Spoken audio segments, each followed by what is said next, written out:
Alright. Let's wait for this to just fire up.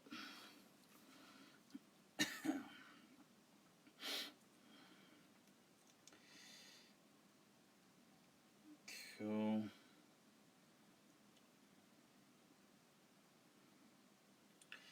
I'm just going to share this from my other page. Un momento.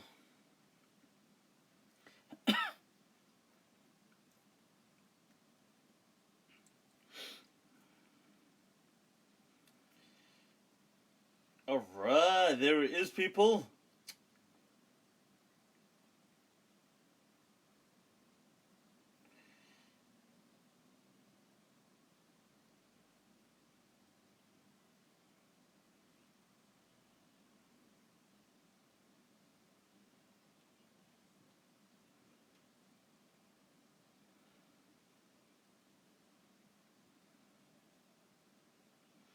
Alright. إن الحمد لله وكفاه صلاة والسلام على رسوله المصطفى وعلى عباده الذين ارتضى ومن بهداهم اهتدى وبآثار أهل المدينة اقتفى وبعد فسلام الله على القوم أهلا وسهلا بكم ومرحبا حوانين Layth bienvenidos a todos بخير راغلة خوش آمدید and swagatam people. Alright, so Ben Moore, alright, Dapper Dorset, Ahlan wa Sahlan, Ayub Al Maliki, Frowdy Frubbery, Riz, alright people, mi gente, orale, what's going on? Carlos, alright, ¿qué tal hermano, qué tal? Right, Muslim man, salam from Spain. Alright, así es, hermanito, that's what we're talking about. So, look at that, you got Mudathir all the way from Newcastle, people. Repping Newcastle, that's what we're talking about. Ahlan wa sahlan, that's what's up, people, that's what's up. So, what is going on? What is bothering the awesome, fabulous people of Facebook? बेचारों की जिंदगी में हो क्या रहा है? What's going on in the lives of these amazing people? What are our thoughts? What are some questions? Those of you just tuning in, press the like, this one, and press the share, the share, this one. This fasad and fitan es muy necesario that we spread this. Oh yeah. So, some people saying, they missed me. I missed you too. Alright. Bewafai. Wait, we've got a quote about Bewafai straight away. If I can get back. Bewafai in my zindagi continues. Oof.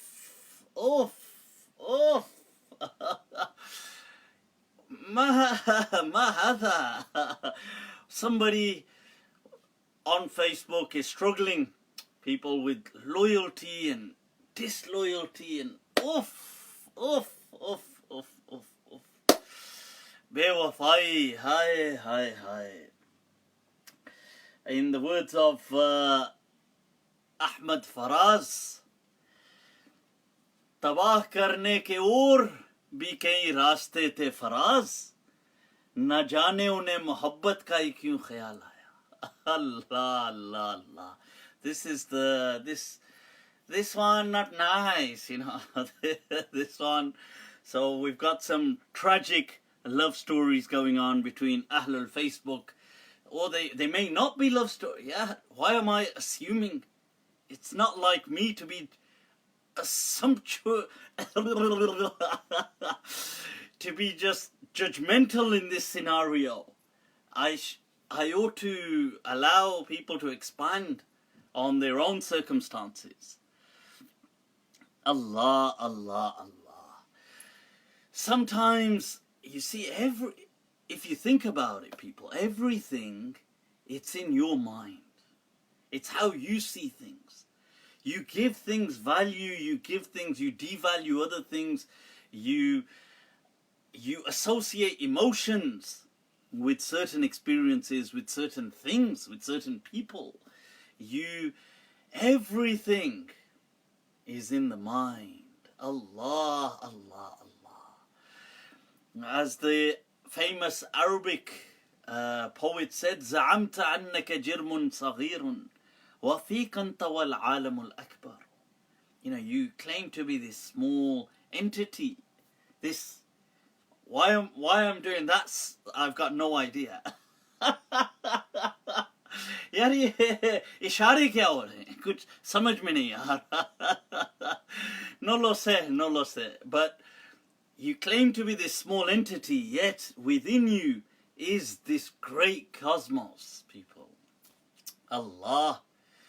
And that reminds us of the words of the legend of the Urdu language, Mir Taqi Mir, who says in a line of his, in a poem, famous poem of his, कि तुझी पे ए बुत नहीं मुनहसर, that this is not restricted, that this ain't you, that you ain't the one doing it, that तुझी पे ए बुत नहीं मुनहसर.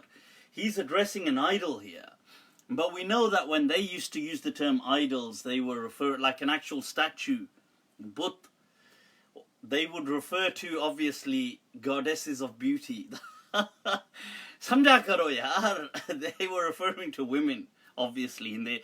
Nowadays, in political correctness, we have to say they were referring to they, non-binary. It could have been non-binary. It doesn't even have to be animate. It could be inanimate. It could have been a statue. It could have been a he, she, they, it. But in their time, they were referring to women. So he says, तुझही पे नहीं ए बुत मुनहसिर, जिसे हमने पूजा खुदा कर दिया. Wah, wah, wah. He says, it's whosoever we devoted ourselves to in worship, it became God. Look at just get into the depth of what Mir Taqi Mir Sahab is saying. Oh, this. Wow. That's a way to begin, people. That's a way to begin. With Mir Taqi Mir Sahab. Did you memorize Jazariya? Nah, I didn't memorize Jazariya. ये तो काम की बात हो जाएगी. If I did something useful in my life, that would have been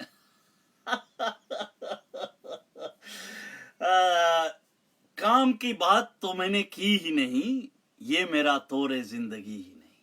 Allah, as John Elia says, that I didn't even speak about what was ever important. That just wasn't my style.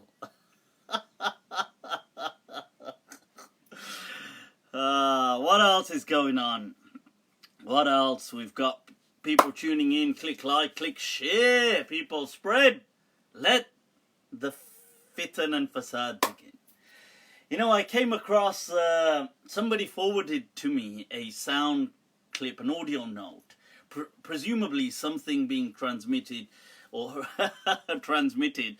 Might as well be, because it's like an infection, but something that I don't know whether it's viral or being shared across WhatsApp. So it's a voice note and somebody warning against me. Wah, wah. So I played it. It's just a short, the person doesn't even say. I was waiting for something juicy, something, yaar kuch mazedar, something with a bit of masala. And the person just says, oh, I have to warn against this guy called Abu Layth, because Abu Layth is a great fitna, and Abu Layth he's far away from Islam, and he's on Facebook, and he's on social media, and he's teaching people, and so I have to warn against him. So I'm thinking, all right, get on with it. Tell us something. Digame. Kuch to, with you're getting impatient, but you want to say it with respect, so you're like, bonkiye. Just like kindly bark. If you just bark it out for us, please. So I'm thinking, kuch bhonkiye to say, say something, but nothing just, oh, this person, he's a fitna, we should warn against him. Don't ever listen to, don't ever listen to him. So I was like, what a disappointment. And that was it. That was it. I was like, yeah, come on, I'm worthy of a bit more of a refutation than that. Yeah, these people are making my standards go low. This one not nice.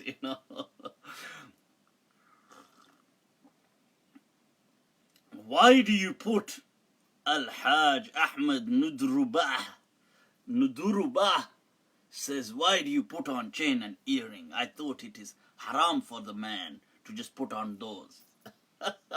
Well, I mean, maybe if the man just put on the earring and the earring and the chain and not put on anything else, then it'd be the haram. Because he'd be like, well, I'm here with the earring and the chain and I've got nothing else on.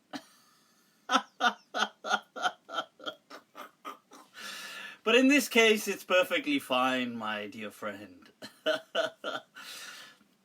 Don't worry your kind soul. It's okay. There's a question here. What do you think of the statement of Ibn al-Arabi, al-adalat or al-mu'adilat liman la shughla la? Or is it meant to be al-mu'adilat or adalat? Adalat don't sound right. But no idea, I've not come across that statement. But if it's mu'adilat, then it means like those problematic philosophical issues that are really difficult to comprehend. And adalat means muscles. And I doubt it, 800 years ago or 900, they were worried about muscles. I just doubt it. So, Sheikh Asrar is a lion, big lion. Yes, that one, big lion, big lion, my friend, my beloved Sheikh Asrar. Speaking of Sheikh Asrar, gee. So, Sheikh Asrar, somebody sent me a clip of, not a clip, but they sent me a whole, I don't know whether it's an interview or is it a discussion, but it's with Sheikh Asrar and Dilbar Hussein, Dilbar. So, Dilbar Hussein, who runs the 5 pillars, what is it, the Muslim version of, the failed, abortive Muslim version of Daily Mail. So they're having some kind, and I'm just, more than anything, I'm just so amused by the kind of amorous relationship going on here between these two. It's like, yeah, forget everything else. What's going on here? Like, what? How are these two, one, nutcase, Hizb ut-Tahrir, we've got to conquer the world, global caliphate, Osama bin Laden, my sheikh. The other, a Brelvi, it's like, ho kya raha hai? Ye drama kya? Ye scene kya chal raha hai? So, but they seem to have kindled a spark. Nice. This one, nice. This one, ummah. Not mwah. I never said mwah. I said ummah connection. Yari ummat se ummat mil rahi hai. The ummah is meeting itself. So they've got some kind of a discussion, which honestly, with all due respect, the monotonous speaking style of my beloved Sheikh Asrar, it's so fantastic if you want to fall asleep.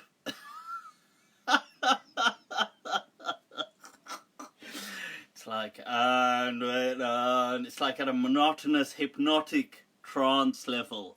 So, yeah, but anyway, somebody kindly sent me, if you forward it to this point, they're talking about you.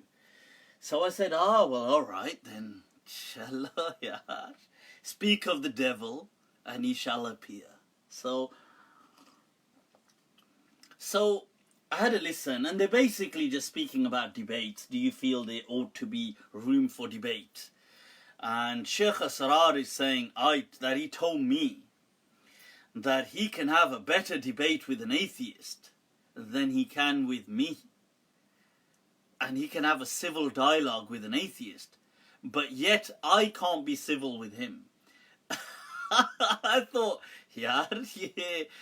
Are you playing deja vu with us here? Because if you recall, I was the one that actually pleaded with you to have a dialogue. And you refused to have a dialogue. And I've got it on camera, the whole thing's recorded. I was begging you that, look, please, let's just have a dialogue, let's have a conversation. Like, no, we will have the Indian style debate. I talk for the 10 minutes, you talk for the 10 minutes. I said, look, let's just have a conversation. No. And I totally don't get that. And by the way, off camera, when he switched his camera, our camera was still on. But his camera was off. He became really cool and chilled out and started talking. And now he was saying, well, he told me that I don't have the ability to have a dialogue. I thought, wow.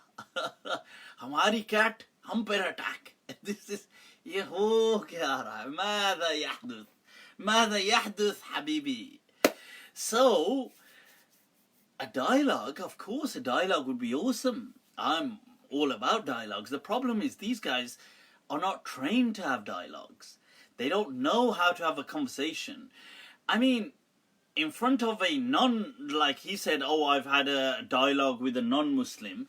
He hasn't. Even there, he's just done a debate style. He's just gone there and spoke, and the other guy spoke. And because it doesn't matter really, because all the people watching are just his crowd, so he doesn't really care. But obviously, if he's going to have a conversation with me, he's worried that he has to come out looking strong, like he has to, otherwise, he's going to be humiliated or embarrassed or, so, anyway, I think I'm always here to talk, but it's got to be a dialogue, and the problem is these people can't have dialogues. They don't know how to, they just have to shout, I have to win, I have to win this point. And it's like, relax yourself. If you're confident, you should be able to just say, yeah, quiz me. I'm confident. I know what I believe in. So, if you want to exert a belief on other people, then you should be confident in saying, yeah, sure, ask me about this, whatever you like. Now, right, what else is going on, people? That reminds me, we've had a very pleasant meetup with Viduvids and Haris Sultan.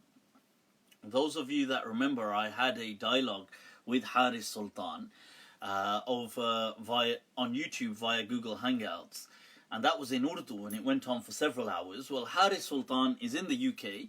He's visiting Europe, and so he's in the UK, so he reached out to me, and I said, well, definitely pop down, come down, don't worry about it. And so he came down, Viduvids as well. First time I met Viduvids, although I was in touch with him, but we'd not actually met yet.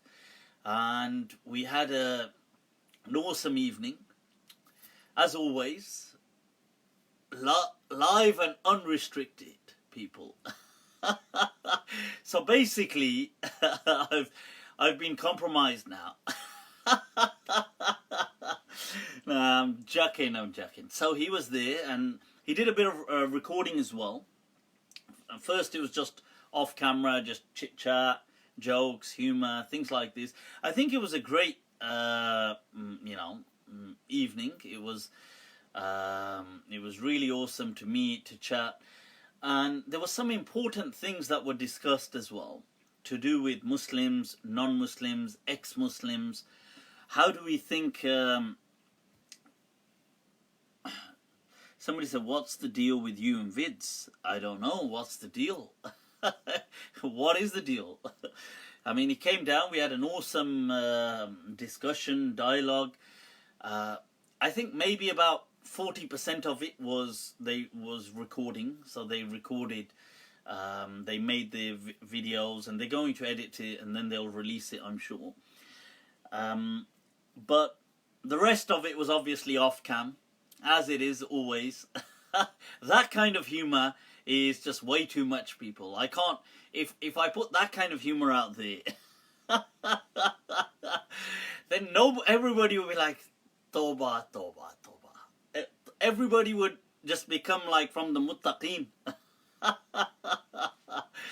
So yeah, so we can't obviously we can't expose ourselves, but yeah. So, but there were some really interesting points that were discussed. Amongst them, I'd like to share some of the points, the highlights, and this was on camera. So it was recorded. There was a thing about, well, what do I feel? What is my feeling or attitude towards ex-Muslims? And I said, look, I think that ex-Muslims it's an inevitable phenomenon. It's something that, whether people like it or don't like it, it's there. It's part and parcel of the world in which we live. And it's growing. In fact, just today, somebody forwarded, I haven't got it on this phone because I've got one of my devices up here for YouTube Live. Those of you on YouTube, by the way, if you want to ask questions, you can just pop onto Facebook and ask them there. Now, there's a billboard that's gone up in America, I believe, today, and it's part of a new ex-Muslim campaign, and I think it's their first major promotional campaign, and it's this huge billboard with I think there's a bunch of people on it, and they seem to be kind of huddled together and laughing or whatever, and it says godless, fearless ex-Muslims or something like that. I might have misquoted it because I don't have it in front of me. And so this is part of the coming out campaign, right? So, and I think there's going to be a lot more of this. Now, I was asked, what do I think about this? And I said, look, to me, these things don't bother me personally at all in a negative way. I mean, if people want to be Muslim, if they don't want to be Muslim, to me, that is their personal choice. I don't believe that Islam is obsessed with their faith. So the way I see it, the Quran is quite,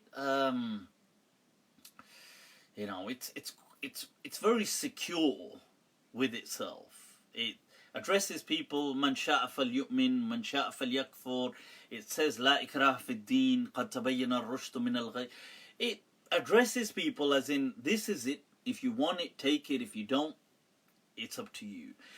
If people don't want to be Muslim, to me, we should never force them to be Muslim. That would be going against the core message, the integrity of Islam.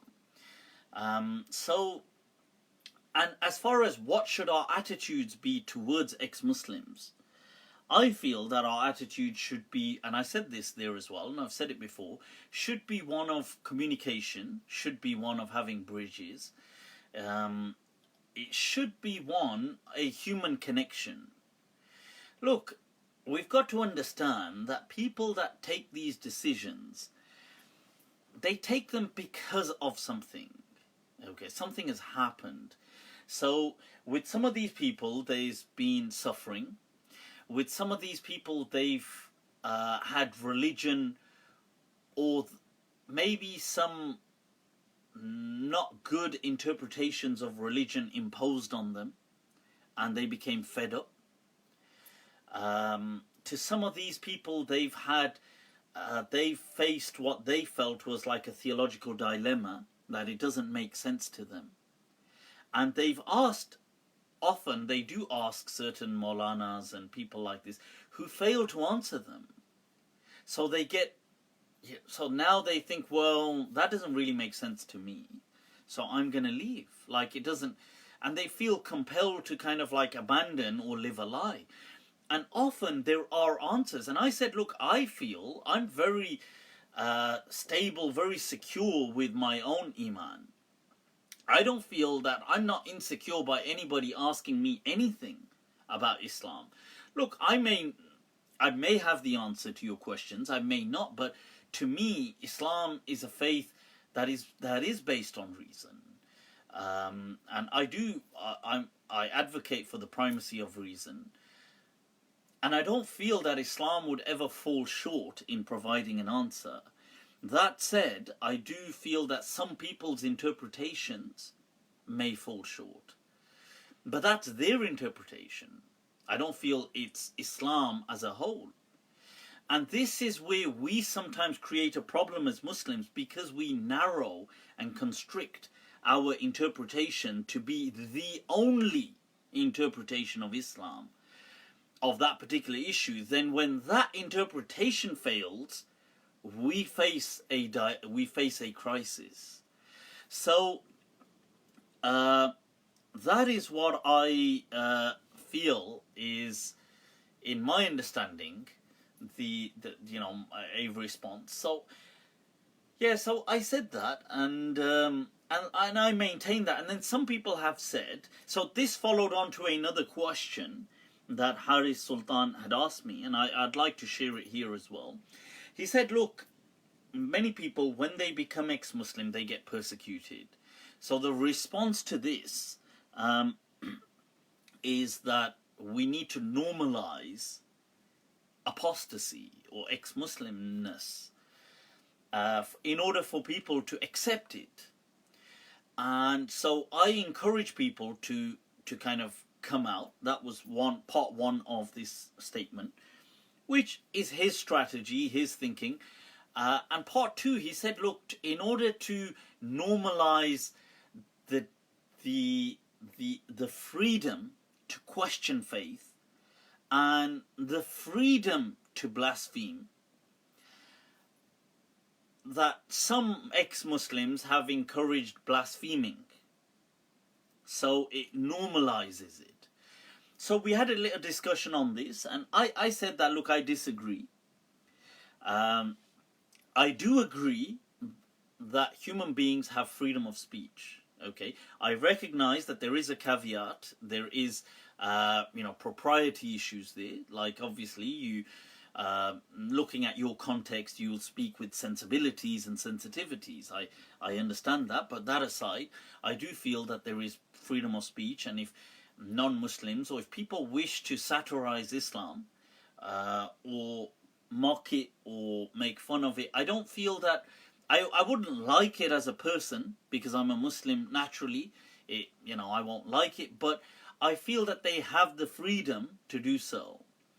I don't feel that Islam would say, oh my God, why did you satirize me, kill them, kill the kuffar. I don't believe that that's the approach of Islam. I do feel that they have that freedom to do so. Although it's not a sensible thing, I would feel that a critique is constructive, it's better. If you want to critique Islam, fine, that's positive. If you just want to take the mick out of Islam, I feel that it's not that you have that freedom, but it's kind of, it's a very poor way of going about things. And I mentioned that, look, if people blaspheme openly, and you just encourage blaspheming. Like, let's all insult the Prophet Muhammad sallallahu alaihi wasallam. Let's say if there's this kind of a campaign.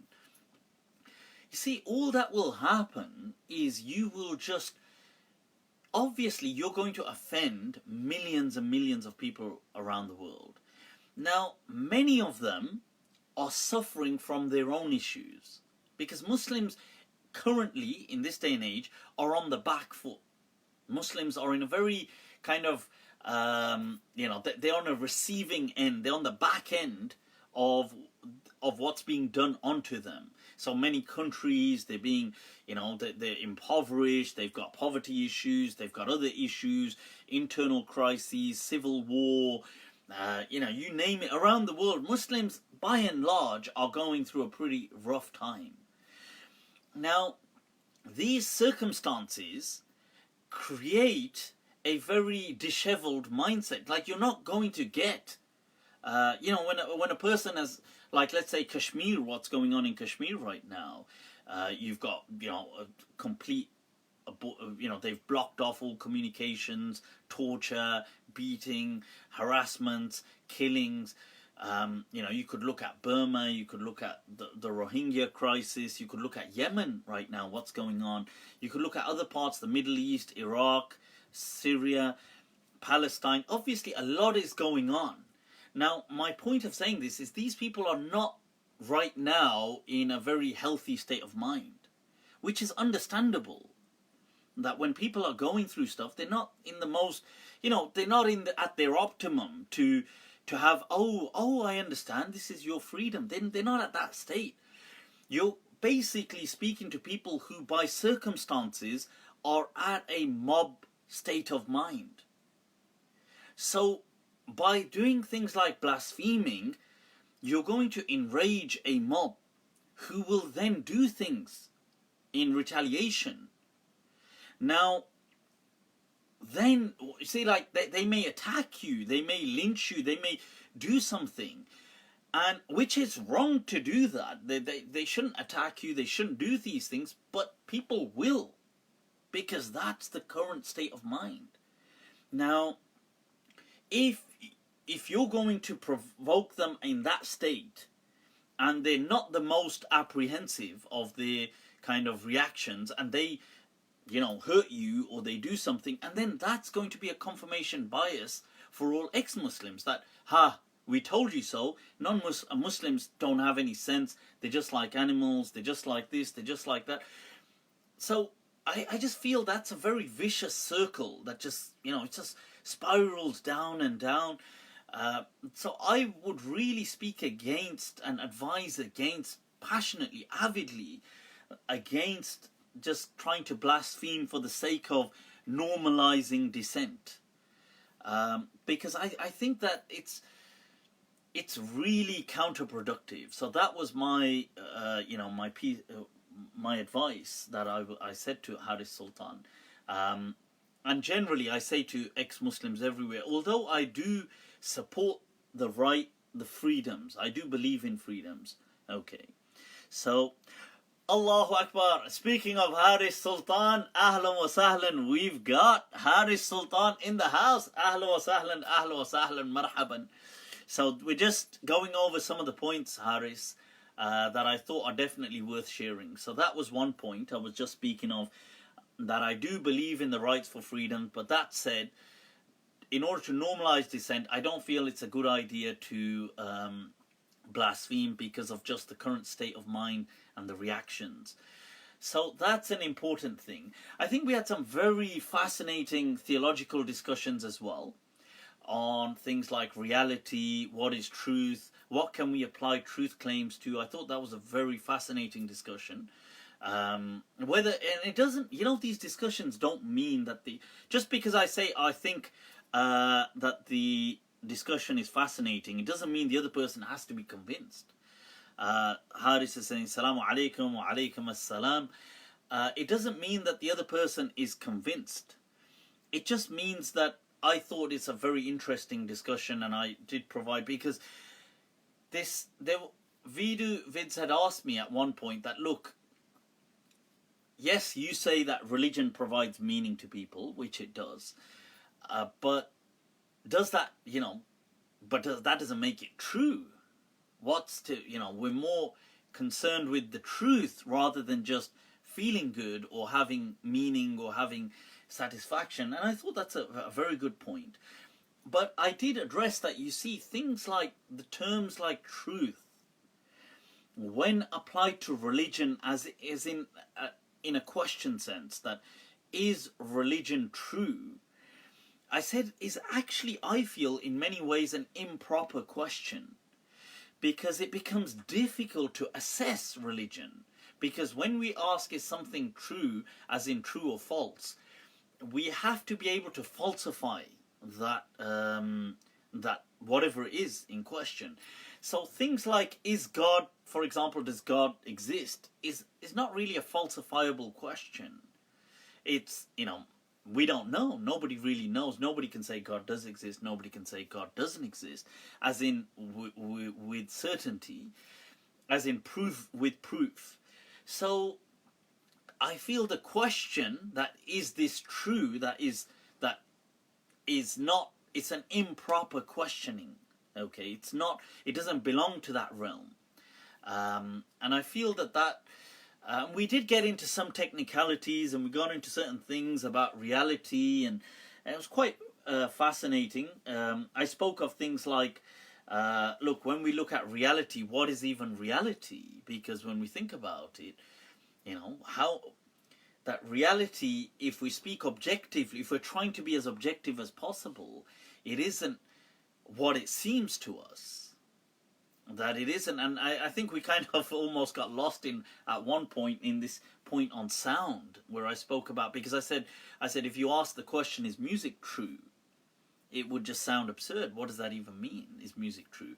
And in a similar way, it's because it's an improper question. So I thought that was very good, and I think we kind of got lost on that point. But just in case you guys ever hear it, what I was trying to say with things like sound and things like music is that, you see, they don't have an actual existence like that. That things like music or sound are vibrations and pressure. That is atmospheric pressure. It's in the atmosphere, but it's how our aural and auditory modalities receive it, that we read it as sound. So that was the kind of point that I was trying to make. It's like saying that, you see, because people confuse the pressure must be categorically sound. But must it? Or is it that our auditory devices are designed to pick up pressure and interpret it as sound? So is the pressure and the vibration in and of itself sound, or is that the end result subject to interpretation? An example is like neurotransmitters in the brain. Are they ideas? Like when we have ideas, neurotransmitters fire. But the neurotransmitters and the activity, the neural activity in and of itself, is not the idea that exists in our mind. It's not. Like you could fire the same neurons in somebody else's brain, but you couldn't produce that idea. That these things, there is this, obviously, that there's a huge overlap with them, but are they the same thing is the question. This is a deeper question. And I thought that's, and I think when we were discussing it, I think we were kind of missing each other on the point, me and Vidovids on that. But that's what was the summary of it. And of course, and by the way, Harris, who's in the house here, this does not mean, by the way, people, that when I say this is a really good discussion, or I think I've got some good points, that the other person has to be convinced, and not at all. And I think we clearly disagree on things, but that's not a problem. And likewise, much love right back at you, Harris. I feel that, look, the important thing is that we can discuss. Look, you can sit in front of me, a person can sit in front of me, ask me anything. Look, I don't have infallible knowledge, but I'm confident that I will at least try to answer. If I can't answer, I will try and look into the answer, but I feel confident about the faith. And you may feel confident, another person, that the faith doesn't make sense and isn't true, but we can still have a humane discourse. I'm not like, kill the infidel. and this is the only way forward, people. It's the only way forward. And I shared an anecdote, by the way, speaking of things like apostasy rulings. I mentioned that in Muslim Spain, in the time of Abdurrahman II, who was the caliph, there was an incident, and you can Google this and read up on it, and I cover it in my History on Al-Andalus course, that there was an incident where there was a string of Christian martyrdom efforts, where Christians wanted to become martyrs. So what they would do is they would just go up to a royal guard, and for no reason, unprovoked, they would just stand there calmly and just insult the Prophet. And then they would ask to be arrested and ask to be executed. Now, one Christian monk was arrested, and I think he may have been executed. And it triggered a whole string of these kind of events. So there were just people randomly turning up, and they would just calmly, they would just turn up to a royal guard and they would just blaspheme, or they would turn up to a local judge, they would blaspheme and just ask to be executed. So the caliph, because the royal guards reported this to him, he didn't understand that. It didn't make any sense that a person would want to be killed. So he asked some of the key leading scholars. They used to have, as a state, they had a leading Sharia council of the leading judges, and they were Maliki, and they asked them that, look, what's this about? And they just said, immediately suspend the blasphemy punishments, because this doesn't make any sense. It's counterproductive that these people are coming to be executed. I mean, this was a very long time ago, but I'm just giving you an example. Okay, this was, and it's Abdurrahman II, by the way. It's in his reign that the Vikings attack. They reach Cordoba. So the incident when the Vikings come, it's during his reign, which is an interesting story in and of itself. But coming back to this point, so that was something worth noting, and I feel that. And I think there's a point where all humans, you see, there's a point where we reach a kind of brink where we don't have some answers. And I think that's an important realization as well. So there was a part of the discussion, Vidovids and I and Haris Sultan, we were discussing, and there was a point of, look, well, if God had done this, it doesn't really make any sense. He could have done a better job. He could have done this better, or he could have explained this better. And I think, these criticisms aside, I think people have valid points that could have answers and do have answers. But this aside, you see, just building to the conclusion, if we can just keep going, and it says, well, look, this doesn't make any sense. Therefore, ergo, there isn't a God. And I feel that fine, let's roll with that. However, with that in mind, you see, that too doesn't make any sense. Like, the fact that everything is just so random, but that we, not only our existence, you see, it's not just being, but the intelligibility of being. That being inherently is intelligible. This in and of itself is such a wow striking factor. That being in and of itself has intelligibility. I don't just mean that we are intelligent, but that things were to be understood.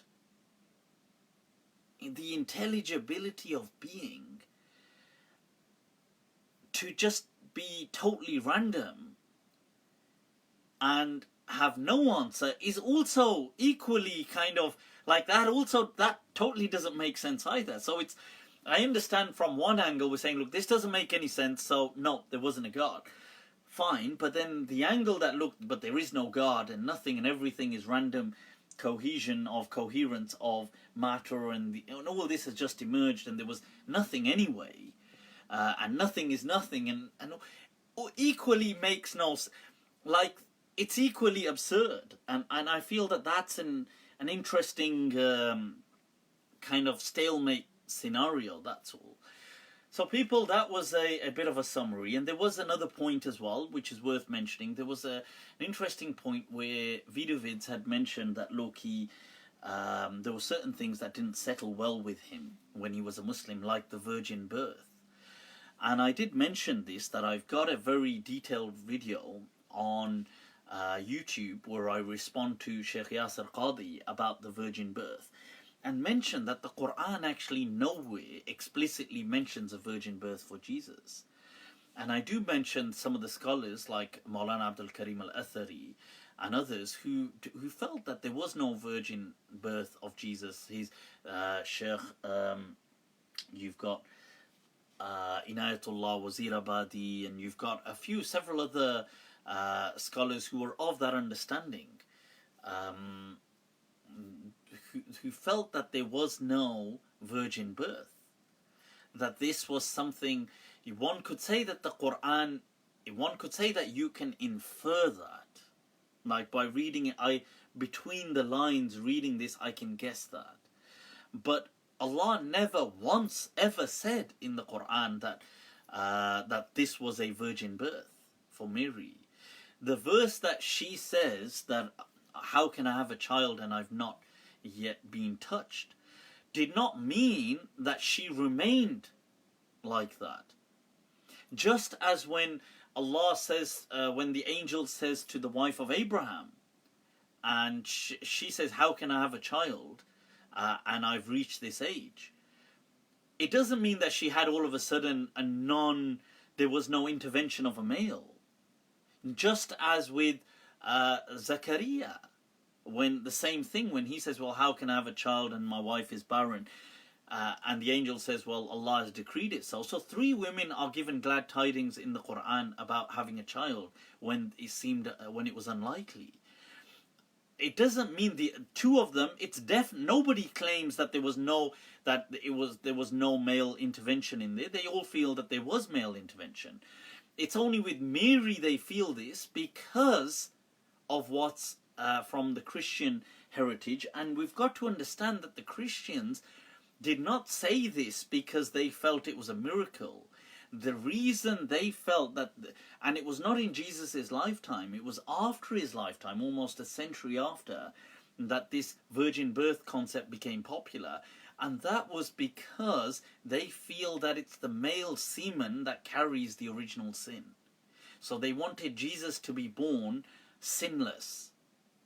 So it's not to do with a miracle. It's not for them to do with the miracle. For them it's that so the original sin cannot be transmitted to Jesus. And Mary was born with the Immaculate Conception. So she was born free of sin, and then Jesus didn't have male semen according to Christian theology, so he could be safe from the original sin. This is why the Christians went down that road, not because of what we might think. Like some Muslims think, oh, they said this because of they wanted him to be the Son of God. That's not what they actually write in their books.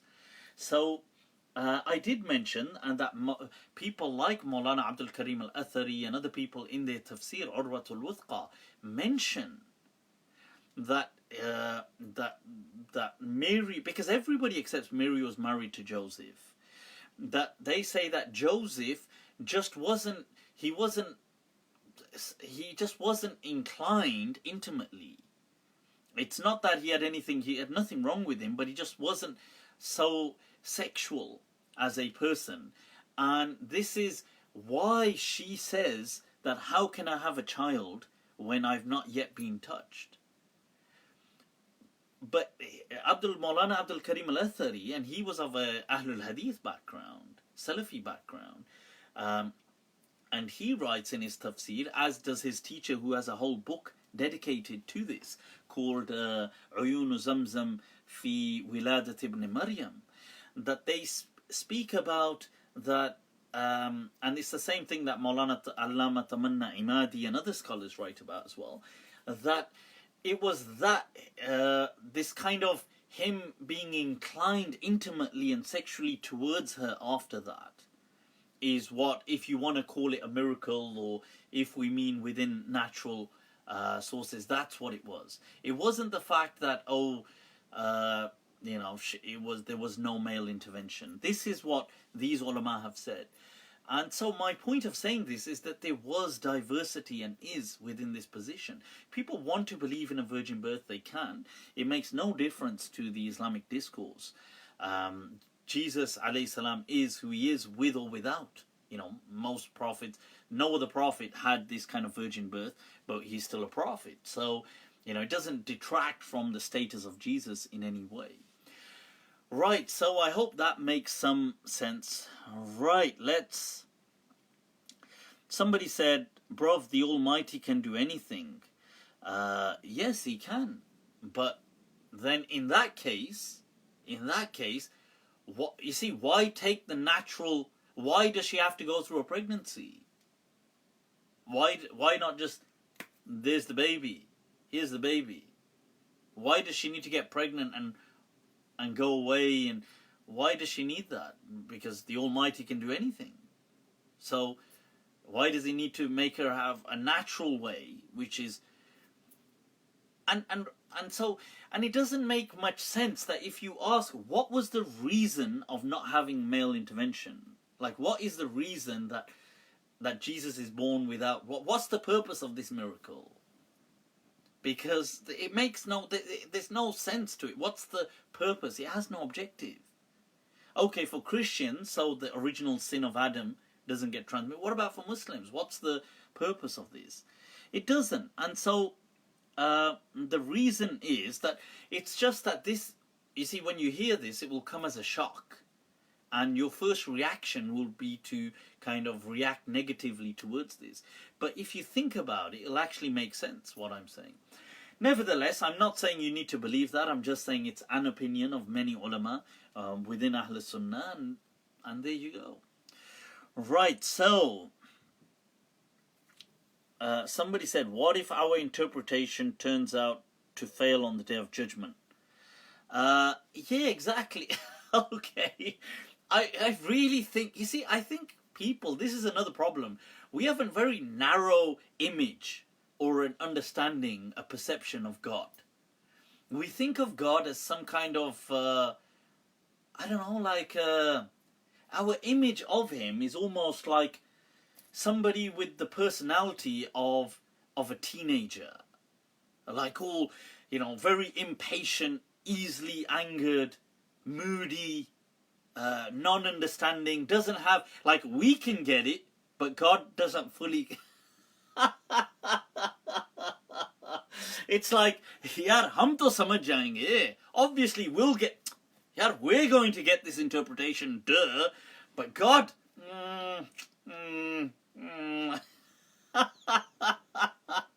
that's a tough one. God might not get it. It's like, what is your perception of God? Like, why do you think so low of God? Why do you think that your head, your intellect can grasp this, but God is going to struggle? Like, God's going to be like, Occam's razor.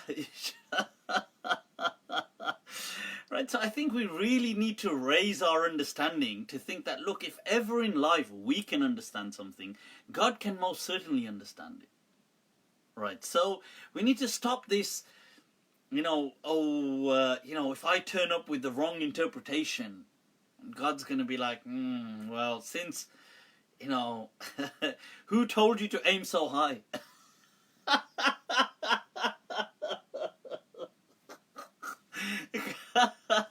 Can you imagine that as a response? Who told you to aim so high? Don't you know those interpretations were out of your league? Right, so Right, so somebody says there's no mention of the father of Jesus. Yeah, but there's no mention of the father of Moses. There's no mention of the father of... not mentioning something doesn't mean it does not exist. Anyway, let's move on. You can watch my detailed video on that if you like. Right, so what else? What's your take on exorcisms? Exorcisms are just in people's minds. They do not exist, people. What I mean by that is exorcisms are demonic possessions that a jinn has come in someone. Oh, and the jinn has... the jinn has taken over this person. And all the jinn does by taking over this person is make these kind of like kind of handicapped features. That's the best the jinn can do. It's like, this is what the jinn does. It comes in a person and makes them look all kind of handicapped, and then that's all. And then it just... No, sorry, it ruins their relationship. It always wants to ruin... And they're always obsessed. They're obsessed with the women now. They're like, oh, I'm obsessed with that woman. It's like, why would they be obsessed with women? Like, they are an entirely separate kingdom. They're an entirely separate domain. They're not even... We're not talking about just species.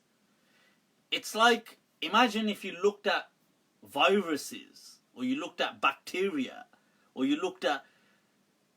I mean, would it make sense for the bacteria or the virus to say, oh, I'm in love with that...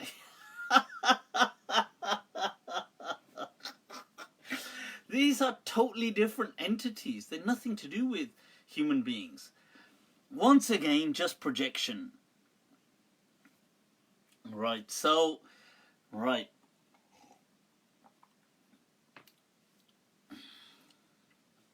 Right. Mm-hmm.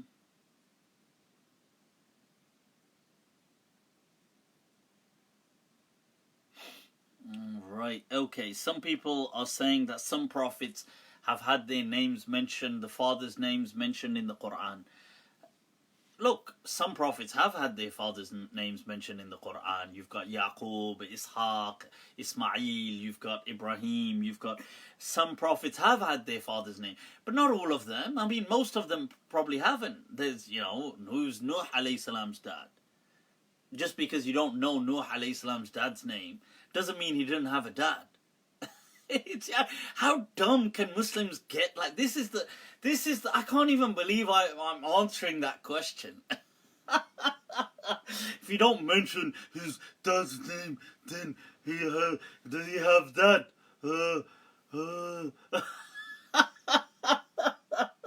No, then he don't have dad. Oh, yeah. Nuh alayhi salam don't... doesn't mention dad name. Oh... It's just not fair, yaar. This isn't fair. As Muslims, we are just disproportionately represented by, like, just, you know, like mentally retarded people. It's just unfair. Like, we're not... It's... They're slowing us down too much. Like, we need to kind of, like, cut them loose. Like, to say, you guys are like the weight. You're slowing us all down here.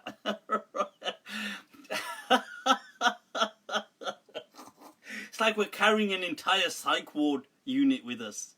What does this one say? Oh, but Allah, oh yeah, Allah's all powerful, oh yeah.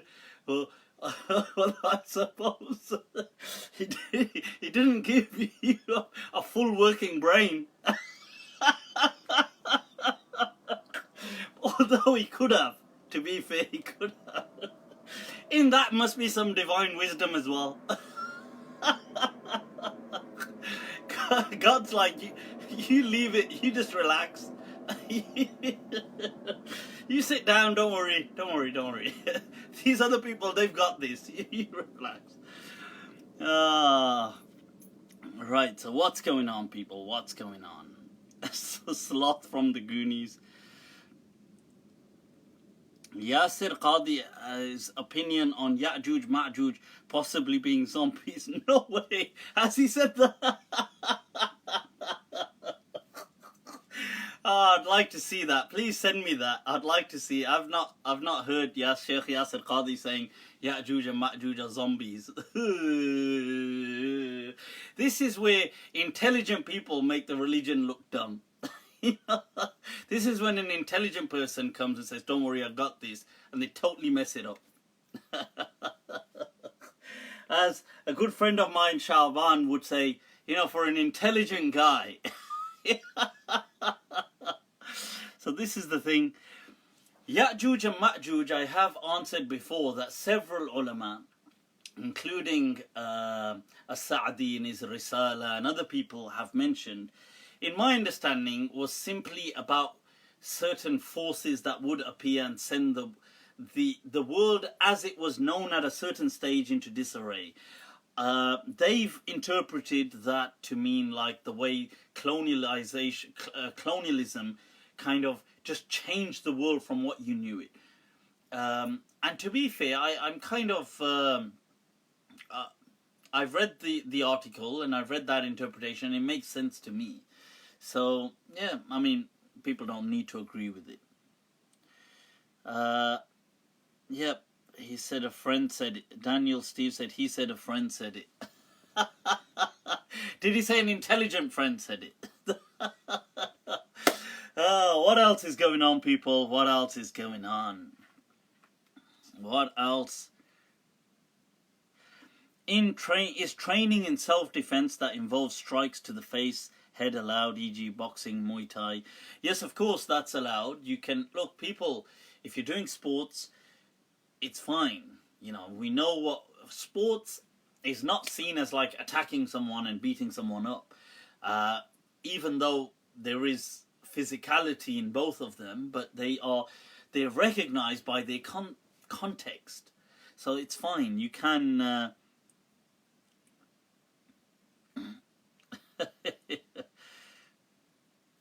Somebody asked, what happened to the Prophet's sallallahu alaihi wasallam's father? I don't know what happened to his father. Meaning, as in he passed away. Is that what you mean? I'm not sure what that means. Your view on near-death experience research by Bruce Grayson. I've got to check out his research. I have, in my last dialogue with Haris Sultan, actually, I was checking if I had the book around here, but I haven't. But I did share a book on consciousness beyond death, and that was an interesting book if you want to go through that. Somebody is asking, right? The question is, did the Prophet's father pass as an infidel? No, I don't believe that. No, not at all. You see, the Quran has a verse, وَمَا كُنَّا مُعَذِّبِينَ حَتَّى نَبْعَثَ رَسُولًا.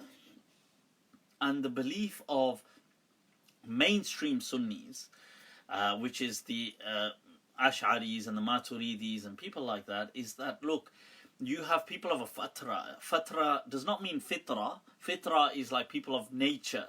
And fatra is people where it means, this is with the ta and that's with the ta. Fitra and fatra. Fatra is of an epoch, an era of an age. And it's when there's no prophets or things like this, that then there's no liability like that. I mean, we don't believe, generally speaking, I don't, and neither do many Muslims, that the parents of the Prophet are doomed or anything like this. We don't believe that. Right, so...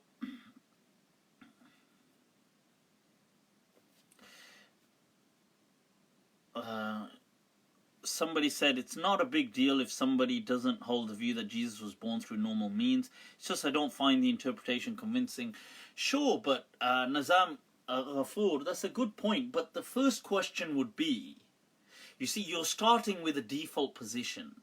Your position is already affirming something which doesn't exist.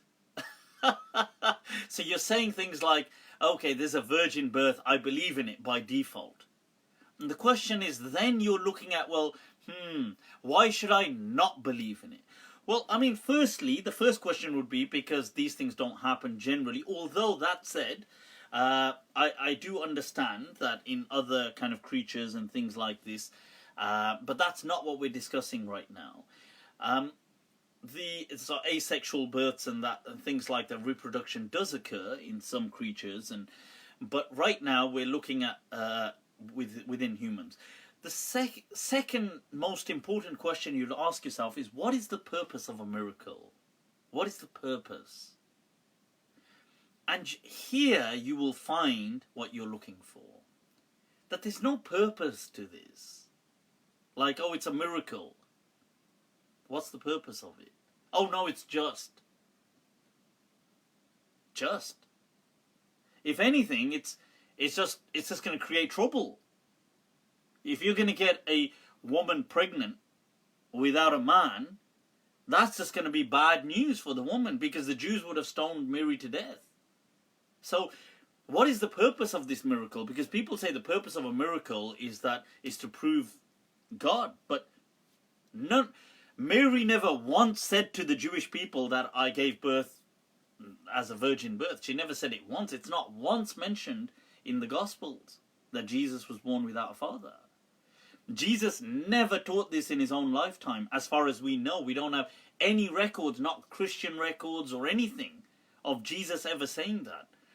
The Jews around him would have thought, oh wow, that's awesome. But they didn't, because nobody ever said this. So the question is, what is the purpose of a miracle? And what was the purpose of that miracle then? And then you may say, well, look, but if Allah says it in the Quran, but He hasn't said it, you're inferring it. Right? So take a look at the verse. The verse actually, you see, the verses to do with the birth of Jesus, nobody takes them literally. Nobody. Read them. About where it mentions how God, it would say that, oh, otherwise you'd believe God blew into the private part of Mary. Nobody believes that. That's the actual verse, you know. أحسنت what is it? ومريم التي أحسنت فرجها فنفخنا فيه. We blew into it, the vagina. Now that nobody believes that literally. They would just say this is metaphor of.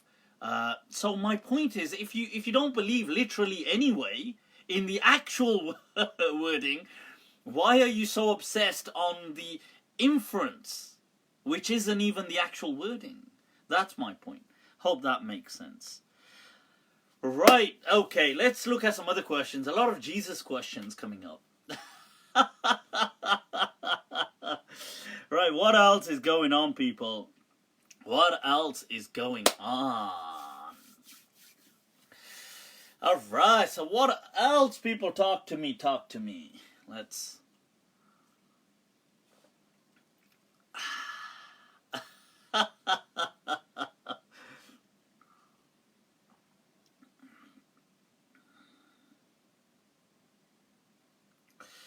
Elizabeth is asking, how do you recommend somebody chooses a madhhab? A madhhab is simply the way that you will set about your foundations to pray and things like this. It's not obligatory, but it's the only way that makes sense. It's like saying, I want to learn, I want to learn law. You have to begin with the law of a particular region, a particular country. To say I want to learn all law simultaneously makes no sense. So madhabs are just, they are just schools that have locked down the living tradition in their interpretation. So you have popularly the four madhabs, the Hanafi madhab, the Maliki, which is known as the school of Medina because it was in Medina and inherited the practice of the Prophet. And then you've got the Shafi'i madhab and the Hanbali. Go on, we'll let them in. They're always like the low class kind of. they're like getting a free ride, like they haven't actually paid.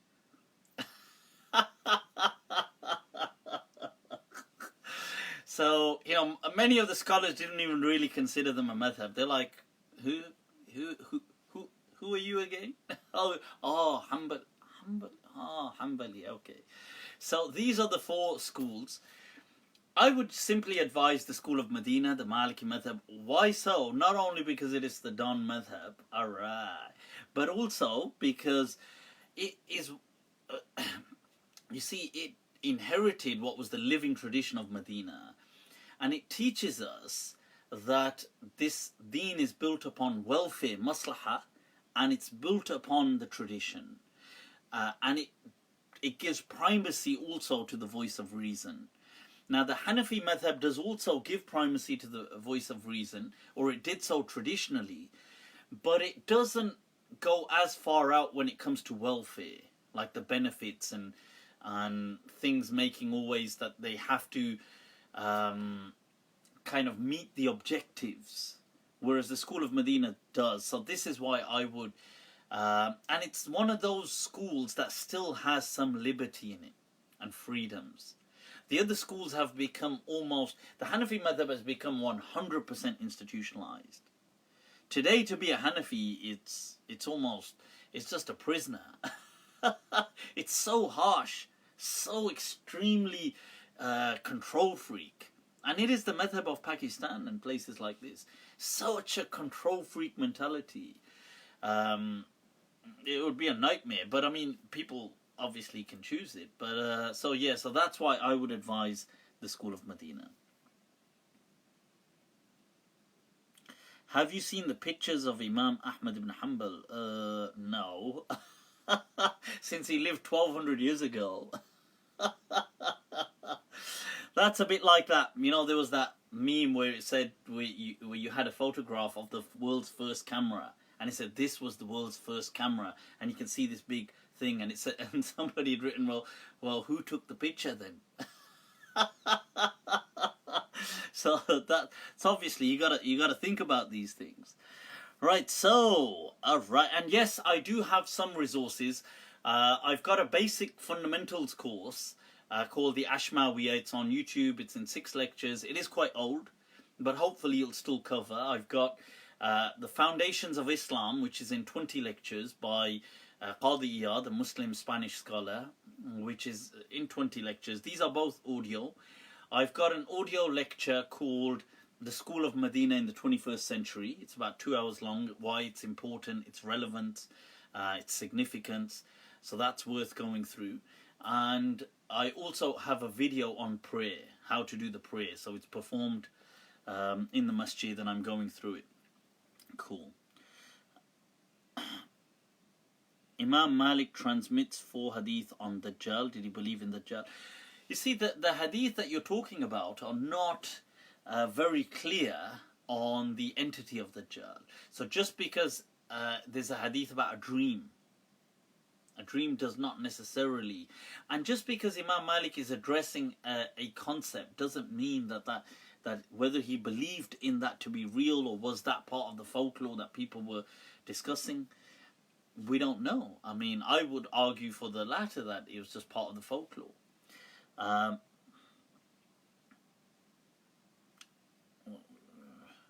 You're thinking of Deobandis, and which translation of tafsir is most accurate? It's really difficult to say, because I don't actually read any English translations of tafsir anymore. For a very long, I haven't actually, apart from when I used to study. I went through Abdullah Yusuf Ali's and I thought it was fine, but nowadays critics will find, you see, people will find problems with anything. You see, that's the issue. So thoughts on Imam Umar Sulaiman saying jinn possession is proved by a verse in the Quran. It isn't proved by any single verse in the Quran. I mean, what verse in the Quran? You see, when people say these things, they need to bring clear, conclusive proofs. Not just, oh, this verse implies something I think is talking about a demonic possession. See, demonic possession is stupid if you think about it. What is it? That if you believe, let's say you believe in the Satan, Shaitan. Now, Shaitan himself doesn't have the power to make you move a single finger. He can only just give you negative thoughts. That's his capacity, and he's the ultimate. He's the daddy of them all. How can these other jinns possess you and make you do things and commit murder and do all of this and even kill you? How can they do that? that goes against the verse of the Quran, where Allah quotes the shaitan saying that I have no power over them besides just whispering. Alright, people, we're back, we're live. I gotta share this though. In one moment.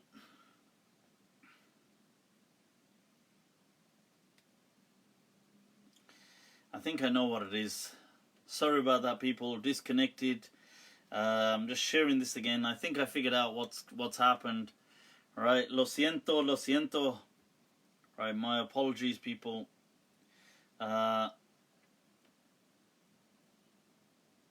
Right, one moment. Just sharing this. Right. Sorry about that, folks. You know what it is? It's my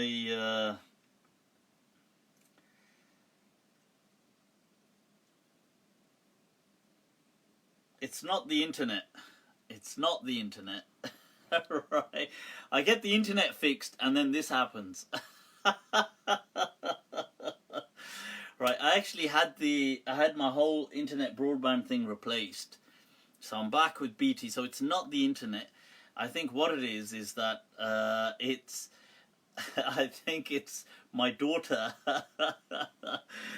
Zozo. I think Zara, what she's done is I think she's downloaded loads of these game programs, so it's just taken up so much space, so it time to time may just I think that's what's happened.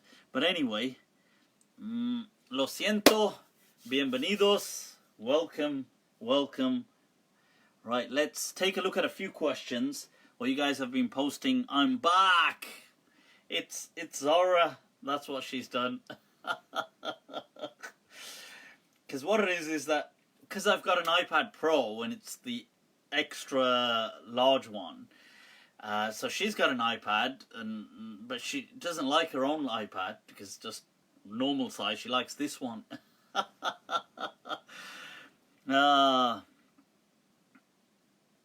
Alright, Sheikh Adam Kelwick is in the house. Ahlan wa sahlan, people. Sheikh Adam doing great work, trying to help a lot of the unfortunate people in Yemen.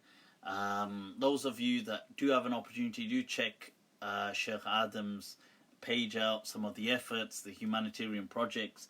It really is heartbreaking to see what's going on.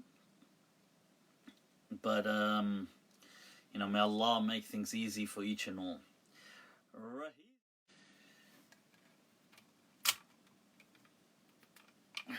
Alright, people. Alright. Well, let me see. I thought, well, I was sitting here. Let me see if this works. Right, people, I was sitting here and I thought, let me check something, and I think I've actually just deleted a bunch of unnecessary random videos that my little one had been recording on there, and it just immediately freed up a few gigabytes worth of so I thought, well, you know what the hell, since I haven't spoken on what I said I will, I'm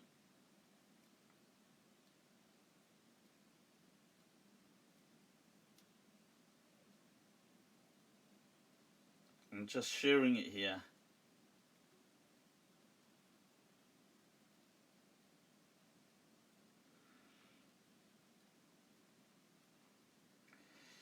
Alright, people. Alright. I thought, you know what? Oh my god, I almost spilt. Whoa, that would have been that would have been a crisis. Right, well, what it is, people, I was going to just sign off, and I thought, well, just as I thought that, through divine intervention, I guess, the problem got resolved. So I thought, what the hell? I thought I haven't spoken about the Sheikh Hamza Yusuf issue, and neither about the Dr. Musharraf issue, so why not, if it's working, let's tune back in, see what's going on. Put this over there. Oh, those of you into your gadgets, look what I got, people. Now, I'm not... Ow. My knee there all of a sudden. I'm not into... I'm back! I don't smoke myself, and I'm not into things like shisha or things like that. I just don't... I can't actually, believe it or not, I can't physically, just cannot smoke. Despite having tried on certain occasions, I just couldn't do it. Big. See, that's divine intervention. And so I would just, like, if I smoked, I would just cough. That's all I would do. I just, I couldn't. But, and I don't vape or anything like this. I'm not into that. But hey, look what I came across here, people. This was a gadget. I'm so much into my gadgets. Right, now this is to do, it's vaping, but vitamins. See, it's actually meant to, so I was like, no way. Then I was like, seriously. So I had to buy one just to see what, it doesn't vibrate, no. You sicko. Why would it vibrate, for God's sake? Yeah, what did you... Well, we know what Frowdy does here. He bought it and he's like, he comes back for a refund. He goes, yaar, wo vibrate nahi kar pata yaar. They're like, ab dal kahan rahe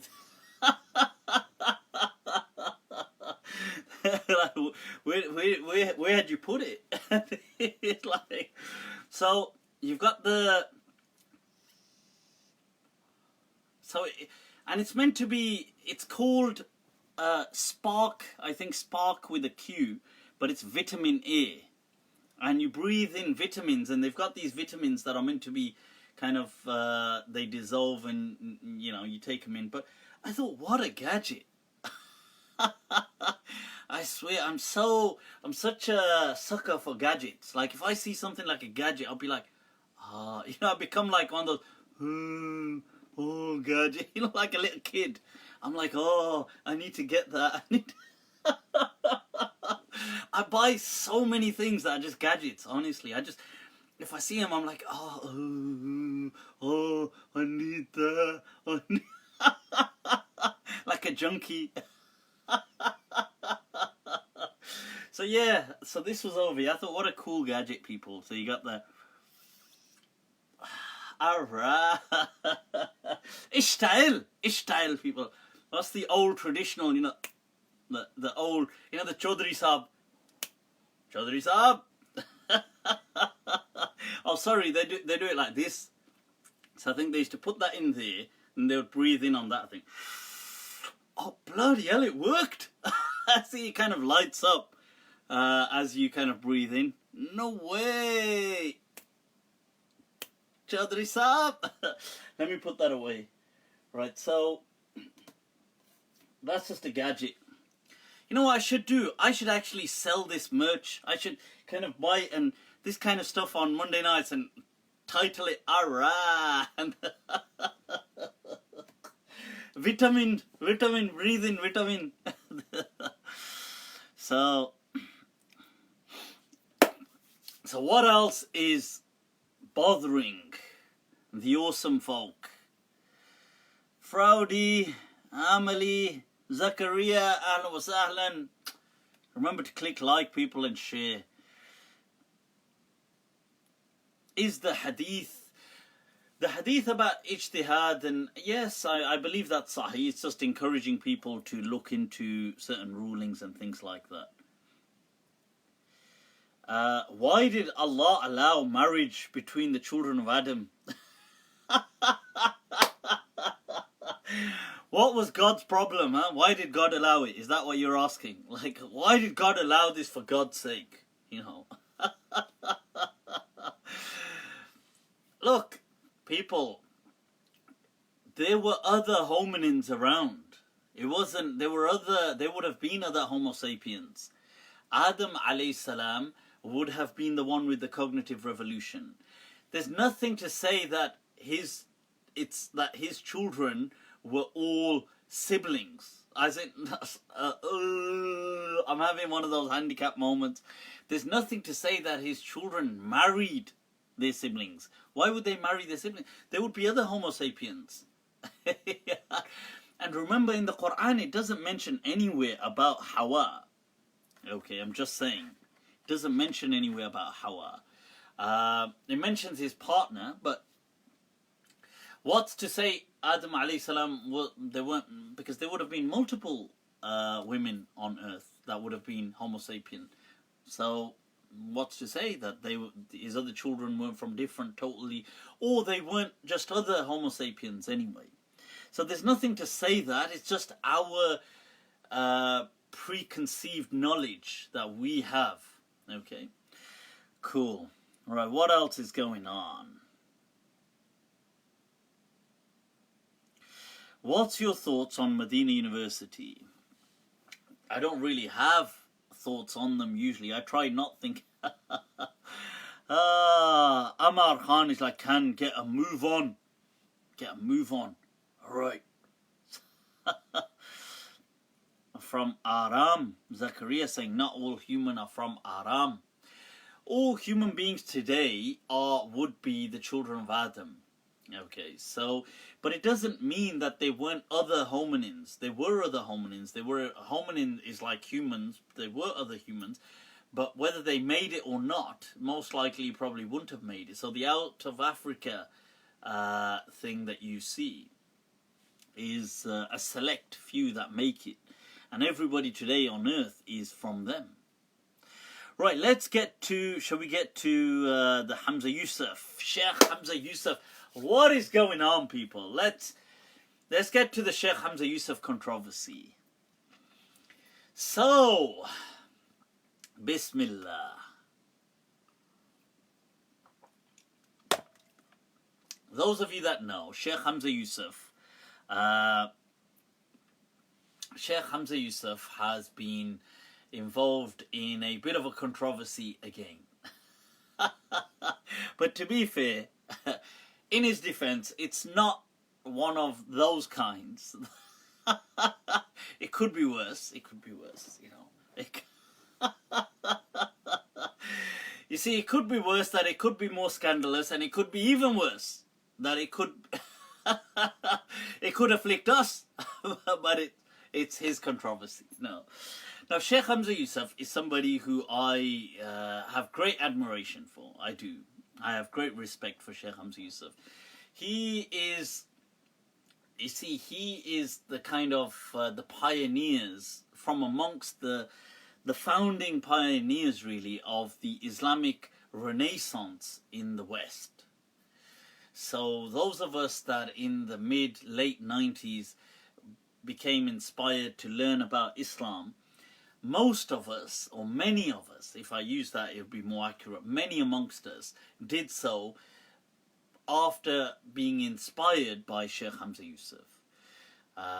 So he forever will hold that position, as far as I'm concerned, for me anyway. That said, it doesn't mean he's infallible, just as nobody's claiming that he's infallible. And so, and somebody's saying, I hope he isn't another Turkey. No. This is what I'm saying. It could have been worse. It could have been that kind of a scandal. But it's not. Sheikh Hamza Yusuf, Tawbah, Sharam karo yaar. What an angelic, like an angelic appearance and such a soothing voice. Kya sharam nahi aati yaar. You're trying to put these scandals on Sheikh Hamza Yusuf. But Sheikh Hamza Yusuf, he hasn't been in any of those kind of scandals, but he has landed himself in some strange,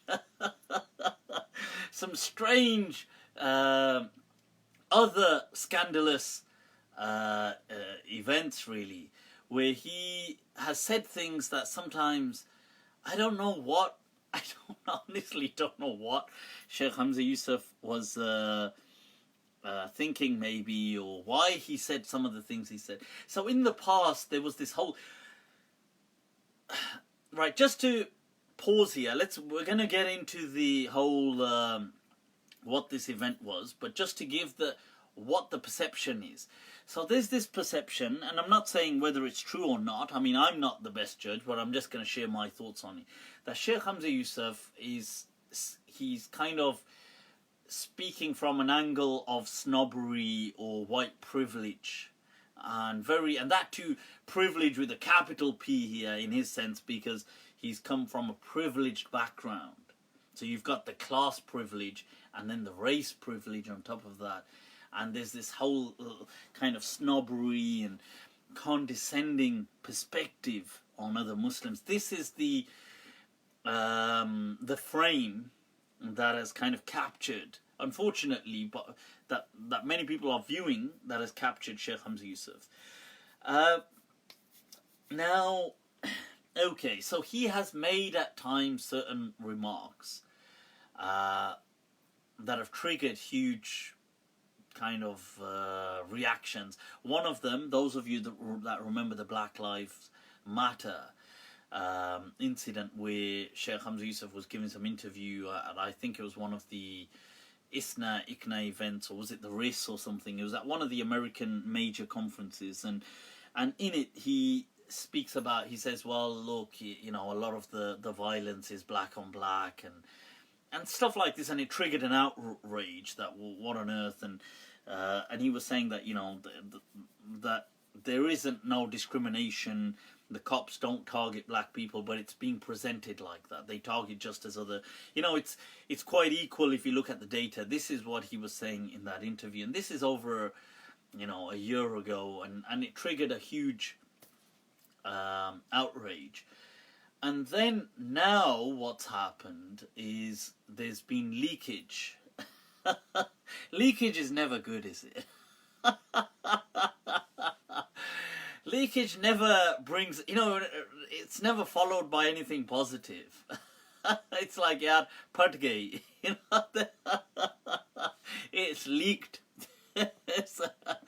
It's always, there's always a drama of biblical proportions that follows that sentence, that there's been a leakage. Anyway, so this time there's been a leakage of some footage. That's never a pleasant word to follow that. Leakage of footage. It's like toba toba. This day and age is ruthless, isn't it? Oof, oof. You know, you gotta, you know, somebody says, oh my God, we've got leaked footage of some, you know, it strikes the fear of God in you. If somebody was to say, there's leaked footage of you. You're like, oh, yeah, what have they got? You know? It's true, it's true. We're all in that boat, you know, where it would, all of a sudden would be on the musalla, would be praying our tahajjud. Even the prayer mat would be like, what the hell's going on? Why has this person set me out after like 25 years? Like, Ya Allah, Ya Allah. Not leaked footage.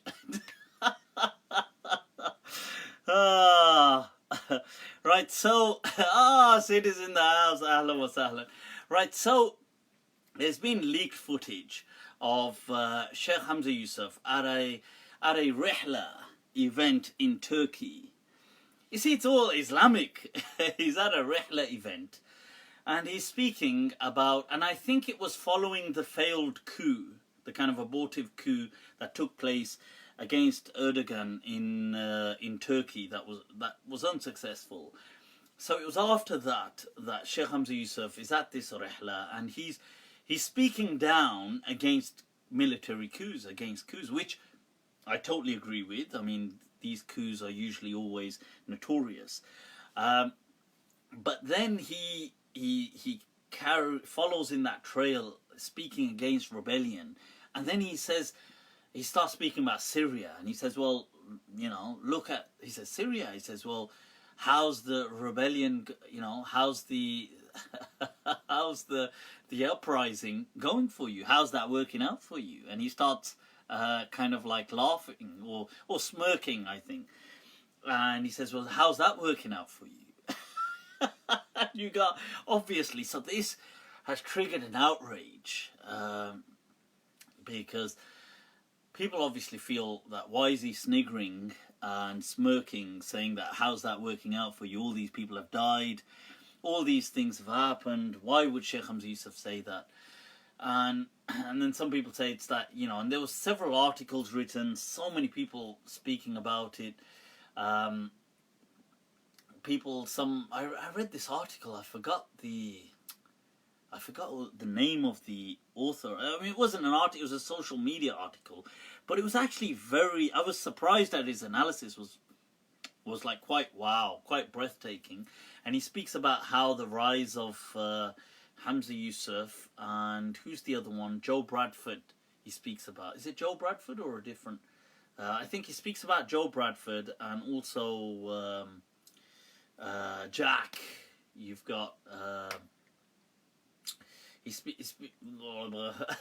I'm losing my mind at this time of night, but he speaks about them, saying that look, the rise of white imams. He himself, I think, is white as well, and why the kind of social atmosphere that gave rise to them and the importance. And then he obviously contrasts it with today. It's, you know, they're losing all of that, but why they're not in touch with reality. In his article, I can't remember the person's name now, but he says that, look, like Sheikh Hamza Yusuf is being flown around the world in business class and staying in 5-star hotels, and there's a lot of this, by the way, online about Sheikh Hamza Yusuf and the UAE government and things like this.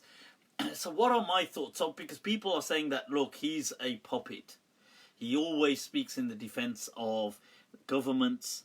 Oh, right, somebody has put that in. The name of the person who wrote that article is Umar Lee. That's correct, yeah. I don't know too much about this person, so I'm not in... You know, just in case you say, oh, I don't know who this person Umar Lee is, but I read an article written by him.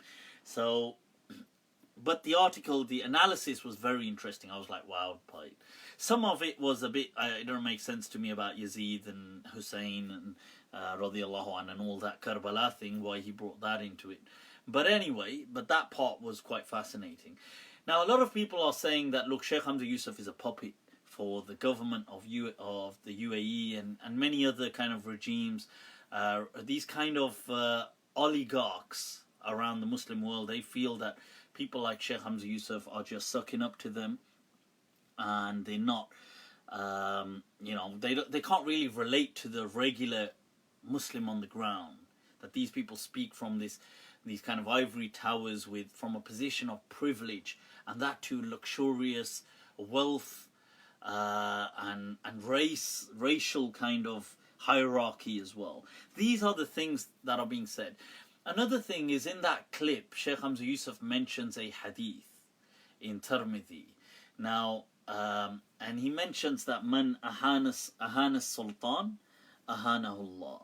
That whosoever disrespects, and not just disrespects, but insults, denigrates, degrades a ruler. This is how he translates it, a sultan. Then Allah degrades him and humiliates him. Now, this triggered a huge controversy, and many people spoke out, including people like Sheikh Suhaib Webb wrote something on it. Other people wrote on it. Some people criticized, I think the Sheikh Mumisa, he criticized Hamza Yusuf for his Arabic and grammar, getting the grammar wrong, and instead of saying ahana huwa, and which doesn't really make any sense.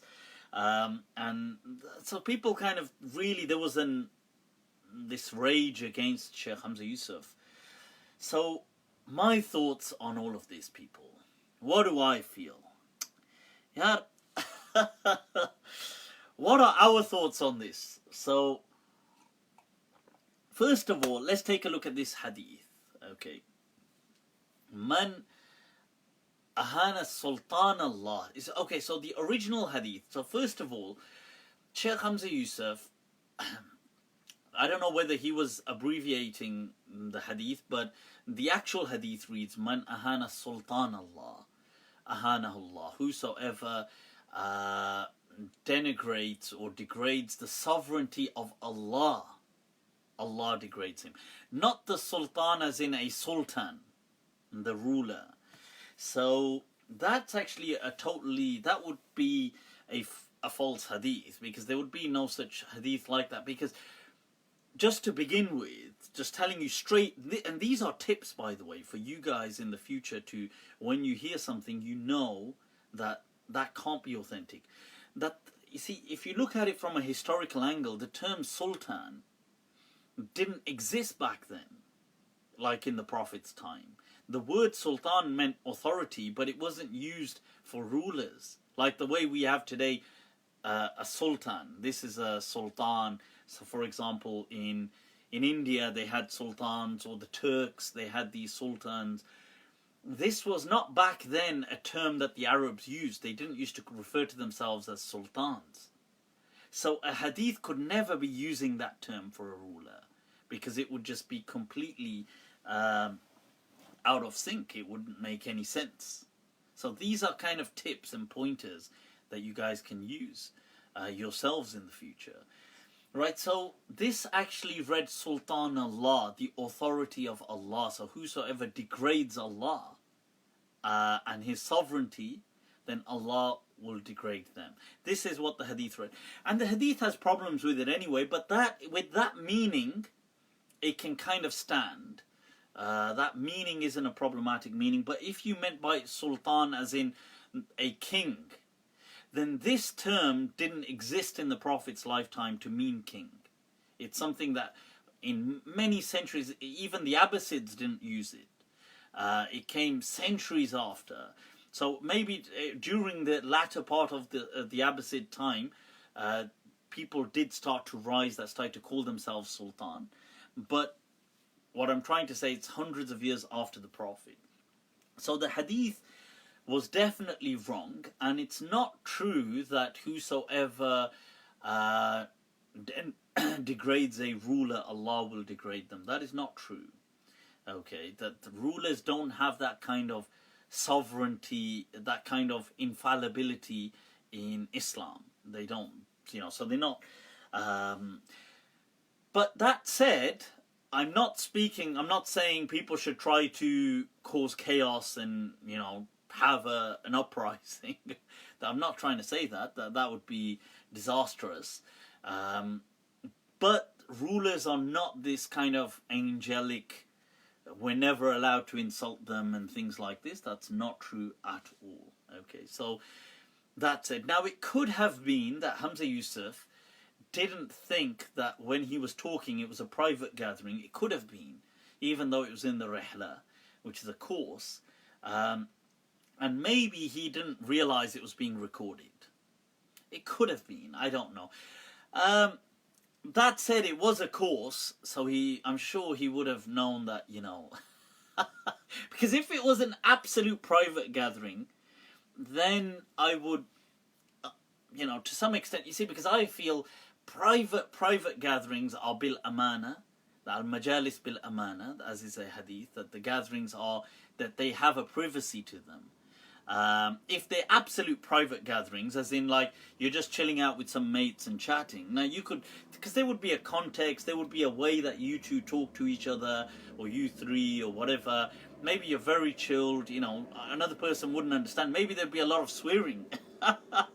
That's I can't say whose gatherings would be like. My private, a fraction of my private gatherings would be like on a nuclear scale. So I feel that, look, right, so if it was an absolute private gathering, I would have huge issues, because I feel that there is a privacy and there is a kind of a right to that you can say things in your own safe space, that people shouldn't really have to, be spying on you and leak it and stuff like that. Yeah, I gotta save myself. Kuch to bachana padta hai. It's like, so it's like I always say that if my cameraman, I gotta keep him sweet. The amount of stuff he would have on me. camera's still rolling and we're talking. And we're like, nah, F that, man. What kind of... We're like, so we got to always keep him sweet. Whatever happens, I can upset anybody but not him, because he's got like the world of footage on me, right? So, yeah, so, but this wasn't that. This gathering of Hamza Yusuf was, to be fair, it was a course. But it may have still been private, but it had some kind of a formal structure. So I think that is a bit of a, middle ground. The other thing is, it may have been that when Hamza Yusuf was saying to people, because when he says, oh, so how's the rebellion working out for you? How's that going? He could have been addressing the people who were responsible for the rebellion, as opposed to the regular citizens. It could have been. I mean, we don't know his intention or his context. Sheikh Hamza Yusuf has released a lengthy video. A lengthy... when I say lengthy, I mean it's only something like, I think, 15 minutes long, but lengthy relatively, as in just an explanation, a detailed explanation saying, look, it had a context, and I apologize if I hurt people's feelings, and he said he didn't mean it like that, and things like this. So I can understand that sometimes people, they do say things and they're being sarcastic, and maybe they don't expect it to get out. And then it's like, oops. यार ये तो leak हो गई. That said, I think that Sheikh Hamza Yusuf can come across in some of the things he says as though with a persona of snobbery. I think he can come across like that. I mean, I won't lie, I'm a huge fan of Sheikh Hamza Yusuf. So, to me, he can do that, and I will, why lie? I will easily forgive him. It's like, no, oh, okay. I'm a fan of Sheikh Hamza Yusuf because of him being that the kind of like the founding father amongst that cohort for the Islamic Renaissance, and somebody who inspired me as well, personally, to actually go and study. So I will always, forever have a soft spot for Sheikh Hamza Yusuf. But I can see that. I'm not going to lie, I can see that he can come across with an angle of kind of snobbery. Maybe he's not doing it intentionally, maybe he is. I would like to believe he isn't, but he just doesn't notice it. I hope he does kind of quits that or fixes it, because I have heard from people that, look, Sheikh Hamza Yusuf isn't very, he's asocial, he's not very like a social person, he doesn't really, he gives off an incredibly cool vibe on his talks and lectures, but in person I think he's a bit of a recluse and a bit of an introvert. He's not actually, he gives off a very cool Californian kind of hip vibe, and that surfer vibe, but I don't think he's anything like that in person. From what I've heard from people, I have met him only once, but from people who've known him, who are near and dear to him, or they've kind of told me that he's quite an introvert, and people who've gone on courses with him have mentioned how he doesn't mix with people, he doesn't really, he won't meet them, he'll stay on a separate floor, and you're not allowed to kind of really approach him like that, and he doesn't like sit with them at lunch times and things like this. So, maybe it's that social thing. He doesn't, I don't know. But I do feel that I can see how some people would be hurt. I can see that. Like the Black Lives Matter thing, I can see how that would hurt especially black Americans who are facing the struggle every day. And it's hard because, look, I'm not saying everything he's saying is... I'm not saying people who say these things are necessarily wrong in everything they say. Some things... It's like if we look at... You see, like, let's take a look at the UK, and there's a horrific rise in knife crime. And it may well be that knife crime, but it may be, I'm not saying it is, that a lot of the people involved may be from ethnic backgrounds. But then there's a greater context to the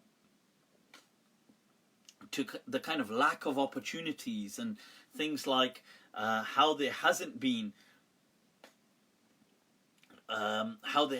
resources available as there are in certain areas. There's been a lack of funding. There's been a lack of certain the actualization of potential. We can't ignore that. I mean, in America, you can't ignore. I think that obviously, I'm not an expert on American kind of civics and things like this and what's going on but I'm sure it's obviously true that there's a lot more drugs and things like this in certain ghettoized areas, and there's a lot of crime there. But surely they are deprived of a lot of opportunities as well. And you know, for people for such a period of time going through so much suffering, it's not easy for them to just not be in that. And then when somebody that is white and privileged and then speaks from that and saying like, what the hell's wrong? You know, like, obviously it's gonna hurt. These things will hurt people, even if there's some truth in. I'm not saying, I'm not right now speaking about the truth claim, whether it is or not, but even if there was, it's gonna hurt, and it's not the thing to say. So I definitely agree with the people in the sense that these things shouldn't have been said like that. That kind of sniggering, like, hey, how's that working out for you? Hey, how's it working? It's not going so well now, is it? And so obviously I think that would, you can imagine, we've got a good friend of ours who may be live with us today, Osama. Not Bin Laden, but who's Syrian, and one of our inner circle. And I can imagine how hurt he was. And people who it's personal to, you know, that it's not their fault. And the truth of things like rebellions is that, you see, it's a really sticky situation, because if you see the lifestyle that these people have, that the kind of oppressive shadow that is that kind of hangs over them, you see, it's easy to say things in hindsight because everything is clear in the rear view mirror. Looking back, it's easy to say, well, that didn't work out. You know, well, that was a clear mistake. But at the time, it's not easy to know what's going to be a mistake or what's not. And when people fight for freedoms, they think, look, maybe this is my, you know, this is our time, let's rise. If it works, you know, everybody will be there to say, that was awesome. But if it doesn't, you know, it's, and that's such a, and I've personally lived in Damascus for under 2 years, for 1.5 years or something at one time, and then I've spent several months at other times. And this is way before, in the late 90s and early 2000s. And it was an amazing place, but it had that overarching shadow, that oppressive shadow where you had to always praise the ruler. Everybody had to praise it. And I've got to say, it was claustrophobic and suffocating because of that. But that said, like, I look now at the horrible position that the people are in Syria. And I'm sure that obviously, that kind of oligarch rule was still much better than this. I recognize that. But I won't lie that when I was there and I was much younger, I was even thinking, why don't these people just have an uprising? You know, this was my sentiment as a young version of me, thinking, what's wrong with people? Why are they so, you know, why don't they just rise? And now, the now me looks back and thinks like, you know, how tragic this was. And, you know, and I don't know whether it's, obviously this is with me, age, but obviously those people wouldn't have known. And it's not that all the citizens rose, remember? It was an uprising, but not everybody was fighting or rising. They just suffer as a consequence. It's a very difficult call to make, I think. And it's such a fine line that it's now or never. And which way do you go? I honestly, it's horrific to think to be in that position, because I saw the younger me, you know, in the early 2000s in Damascus, experiencing, and there were amazing people, but there was this just a heavy, burdensome shadow of the state. And I remember thinking, what's wrong with, haven't these people got the cojones to rise up? Haven't they got the testicular fortitude? You know, haven't they got the... This is what I was thinking. And that was the naive me. Obviously, and now I think back and I think, bloody hell. That could have easily, like, imagine I was one of the people from there. That could have easily been me, because that would have been my sentiment. And it's, you know, and it's true that people like Imam Malik, when he was asked about rising against the Abbasids, because the Abbasids took over from the Umayyads in his lifetime, and there were certain uprisings even against them that were unfortunately crushed. Imam Malik said that, look, he said that these people, he said that it just leads to bloodshed. And that is the unfortunate truth. That said, you see, it leaves you in a very difficult predicament should you just kind of fold your arms and just forever be quiet. Because, you know, don't you on one hand want your children to be free, and it's such a horrible predicament. You know, may Allah save us, honestly. I dread what those people went through and what they're going through now, and maybe the hundreds of thousands, if not millions, that have either died or been tragically affected. So may Allah make things easy for them. With regards to Sheikh Hamza Yusuf's statements, I recognize that they do come off with that snobbery, that kind of angle, but I don't know, I can't judge his intentions. Maybe he didn't mean it like that, but in public things, I guess he should be... It's easy, it is easy to say, you know, I'm not very watchful with my words.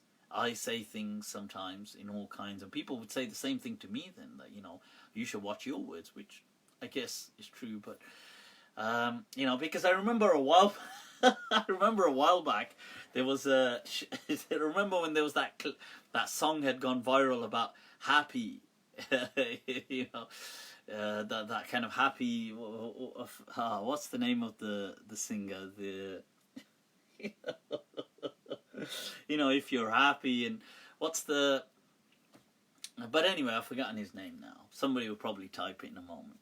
But there was this song that was viral, and the Muslims had done the whole thing as well. They'd made a, you know, Muslim and happy kind of I'm happy clip. That's it, Farrell had done the happy song. So at the time, Sheikh Hamza Yusuf was speaking about it. And I think Sheikh Hamza Yusuf in some ways has become a bit kind of grumpy. More grumpier with old age, I think. And so he was speaking about, Pharrell Williams. And he was speaking about there was some car accident, and these people were playing this song, and they crashed, and they died. And Sheikh Hamza Yusuf then said, well, you're not so happy now, are you?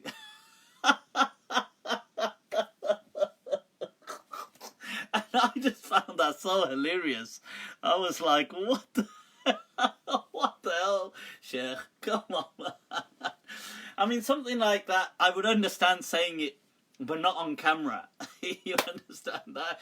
Sheikh, you've got to get this. The camera, bad. This one, not nice. Not in front of camera. Off camera. On screen, off screen. We've got to learn the... Yeah, so that's my thoughts on it. I do personally will always have a soft spot, and do have a soft spot for the Sheikh. So he could, he's made an apology video. Now he could make that, and I'll just be like, yeah, it's all right, Sheikh. Don't worry about it. But to other people, I think he's hurt them.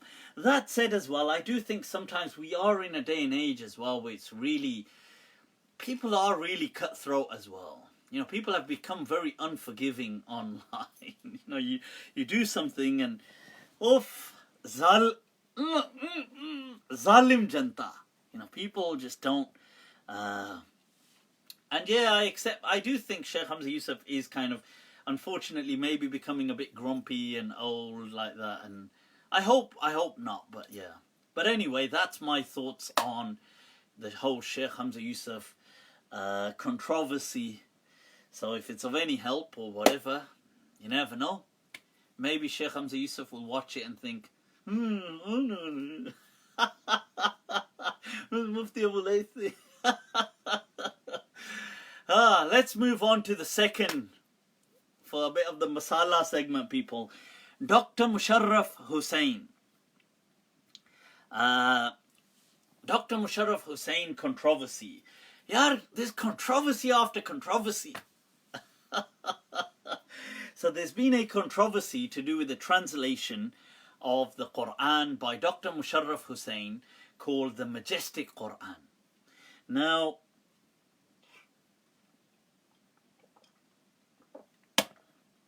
so what is going on with all of these people? Right now, so this one has had a lot of the key players of the Braillevi community get all riled up, and they've taken him to task, been an inquisition, and they've cutthroat people, cutthroat. So what's happened? What's the backdrop? And then we'll get into it. So basically, Dr. Musharraf, who is a Braillevi Pakistani scholar. I'm not sure if he's British born, but he's British raised anyway. And he lives in Nottingham in the UK. Now he teaches, or used to teach, at Jamia al-Karamiyya in Nottingham, but he's had his own research and he's a graduate from Al-Azhar, and he's always been kind of progressive and forward thinking and ahead of his day and age and his community, the Braillevi community. So he's released a translation of the Quran. The Braillevis they've been totally infuriated by it. They've said that this is absolute blasphemy. I mean, but with them, if a person sneezes, that's blasphemy. But so this has been absolute blasphemous, and they've brought tasked an important meeting, a cobra, an urgent meeting of the highest order people, with the great people like Sheikh Saqib Shami and all these other ulama have been invited to it, and they've had to pass a verdict, Allah, on Dr. Musharraf Hussein. And the verdict, not nice, as you can imagine. You know, if you're ever called to a hearing by Mulvis, it never ends well. There's never a good ending to that. So get the hint, don't go. Okay, there are no good endings. It only ends terrible or it ends worse. It's like you get to pick. That's the thing. So, and they've pointed out several verses of the Quran that they felt he translated blasphemously, and I'll go through some of them. Now, and there's a whole video, I believe it's on YouTube, by the way, because they did a recording of this when they gave the verdict. Alright, so, you see, first of all, I want to say that I feel, I'm just bringing this up, there's two points to get out of the way here. One is, I feel Muslims are incredibly vindictive anyway. The religious lot, they will, I mean, they will only find faults in everything. Sheikh Imam Chaudhry Walid Hussain Hadri is in the house. Ahlan wa sahlan, people. Imam Kazi. Alright. See, I've come to realize Imam Walid Hussain is Related. Allah. See, this is how you bring them in. You find out how you're related. All right, good to see you online. Right, so the thing is that the religious community, unfortunately, they're very kind of prejudiced, incredibly judgmental. So if you do something, they will only find faults in it. Take an example of anything, and usually there was a few years back, the study Quran kind of whole controversy. And people made such a big deal and this and that. And in all honesty, I don't see what... Look, if somebody translates something that doesn't quite... Who cares? Just ignore it and just carry on. Like, personally, that's my view. But there was this big deal. Oh, you've got to boycott it. It's haram to read it. It's like this. But have you read the translations of the other, like Abdullah Yusuf Ali and all of these? And that was the worldwide translation of the Quran at one point. Abdullah Yusuf Ali's. When I was doing my hifz of the Quran, many years ago, I think it was 99 or approaching 2000, I actually went completely through almost Abdullah Yusuf Ali's translation. It helped me immensely. But I don't know. Nowadays, people will find fault in everything. So that's point number one, especially the religious lot. Okay, point number two is that I've partially to blame here, I feel, is also Dr. Musharraf Hussein. This is my perspective. That why do you resort to these people as authorities? You see, these people can only pass a verdict on you if you see them as authoritative and you hang around and you are part and parcel of that kind of atmosphere. Like when you're going, because these people don't actually wield any authority. When they say, "Oh, I'm called," like it's like if a person calls you, "Oh, I'm gonna hold a committee and pass judgment on you," you'll be like, "Well, who the hell are you?" Do I look bothered? But if you play along and you go to these things and you partake and this is part of the problem. These people don't have any authority. Why are you empowering them?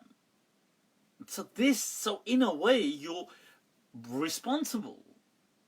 Because you yourself are saying, yeah, pass judgment on me. I mean, like, who do they think they are to start off with? So I would like to say that I think, Dr. Musharraf Hussein is partially culpable.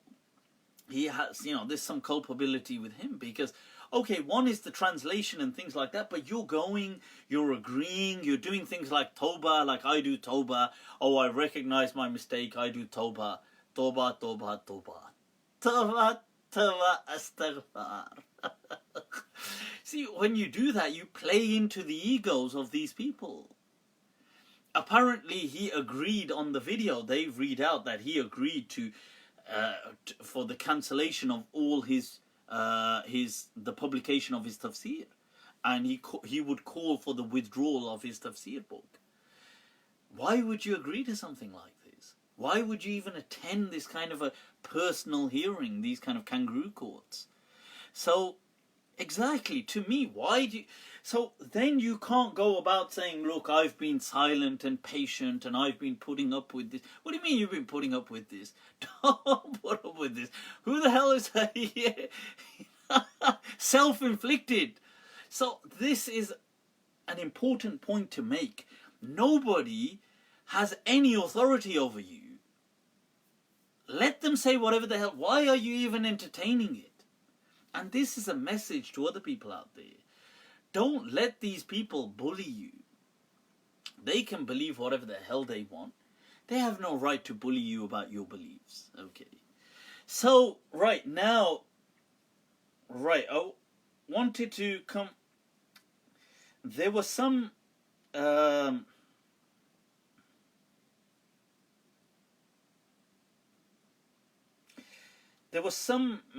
errors that Dr. Musharraf, himself highlighted. So he corrected his translation. And there were some of them which, to be honest, this was his original translation. He said, in Surah Al-Duha, he translated, so don't be nasty with the orphan. And I'm thinking, why would you translate it like that anyway? What the hell is that about? Then he changed that to what it should be, as in, don't be harsh with the orphan. So I did think so 1, 2 of these, when I was reading them, I was thinking, yeah, Dr. Musharraf, wait there, where's my vitamin? ये क्या smoke कर रहे थे? This one not nice, my friend. This one not nice, this one. So, and he translated another one. So, fair play. These were kind of like dumb translations. So, where it said, in Surah Yusuf, where Yaqub alayhi salam is saying, oh, do you think like I'm an old man, you taking me? He translated it as, you may think me an old fool. Bit of creative license there. Right, so I think... and other things like where it's said about... some things, by the way, didn't make any sense. Like there's some verses... like فَلَا تَكُونَنَّ مِنَ الْجَاهِلِينَ, and do not be from those who are ignorant, and so on. And here translated as, so don't be amongst those who have doubts. And they said, astaghfirullah, that's like you're saying as though God is saying it to the Prophet. He's saying so. So he had to amend that to listener. Listener, as in listener, don't be among those who have doubts. But just to give you an example, check this out. You see, like if you look at that, Muhsin Khan's translation, this is the truth from your Lord, Al-Haqqu min Rabbika fala takunanna min al-mumtarin, this one. So, be you not one of those who doubt. He translated as so be not you one of those who have doubt. Pickthall translated it as, it is the truth from your Lord, so be not thou of those who waver. The Sahih International Translation translated it as, so never be amongst the doubters. Abdullah Yusuf Ali translated it as, so be not at all in doubt. Mufti Taqi translated it as, so never be amongst those who doubt. Abdul Halim translated it as, so do not be one of those who doubt. Abul Ala Maududi translated it as, then be not amongst the doubters. Mustafa Khattab translated it as, so do not ever be one of those who doubt. I mean, what's the problem with saying so? But this was just, the heightened Braillevi sensitivity. Gustachi toba, toba, toba. So they made such a big deal that he changed that translation from so to listener. I think those kind of things were useless. But some of them I do think, like where he said, so don't be an old fool, or take me as an old fool, or don't be nasty with the orphans. And instead of Qul Huwallahu Ahad, instead of saying he is Allah one, he said he is Allah the unique. Which, these people made a big fuss about. But so the point is that, look, yes, some of those could have been better translated. I accept that, and I think he has corrected them. But, you're going to get this kind of vindictive hate. You should not play into it. If you do play into it, you are partially responsible. That's what I would say. These people have no authority. These kangaroo courts mean nothing. People, did they make takfir of him? I think they did make takfir of him, but he did tawbah. They said he did tawbah in front of them. He attended, because he actually attended this hearing and heard them pass verdict.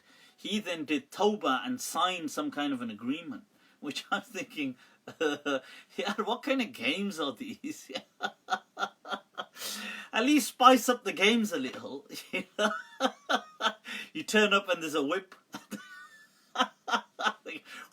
They go, Dr. Saab, this one not nice, naughty. So these things, these Maulvis, Maulana Saabs and their games. Yeah, these sacred games, sacred games. So we have to, one must be careful, you know what? So people, with that, let's call it a night. Hell of an evening. Right, wherever you are, people, much love. Remember me in your du'as. Take very good care of yourselves. And inshallah, remember people, to always engage in learning, but also engage in the lighter and funnier side of life. Remember to laugh, people. It's one of the most important things that you can experience in this lifetime. Inshallah, stay happy, stay blessed. Over and out. Wassalamu alaikum wa rahmatullahi ta'ala wa barakatuh.